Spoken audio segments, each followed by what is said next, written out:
घेतली आहे। राजू शेट्टी यांना भाजपकडून लोकसभेसाठी साकडं घालण्यात येत असल्याची सध्या माहिती समोर येते।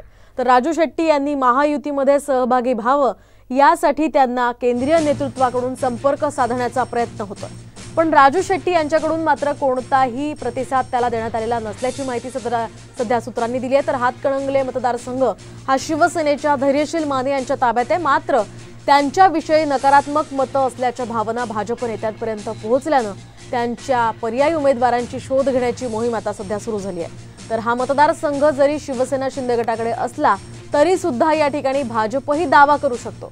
त्यामुळे या ठिकाणी 2019ला पराभूत केलेल्या राजू शेट्टींना तिकीट देऊन त्यांना महायुतीत घेण्यासाठी हालचाली सुरू असल्याची सध्या माहिती मिळते।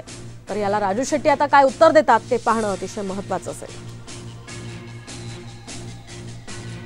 तर भाजपसोबत आघाडी करण्याबाबत माझ्यासोबत थेट संपर्क साधलेला नाही, माध्यमांच्या मार्फत मी दिल्लीला यावं, अमित शहांसोबत केंद्रीय मंत्र्यांना भेटावं अशा प्रकारच्या सूचना घेऊन बरेच लोक आलेत, असं राजू शेट्टी यावर म्हणाले।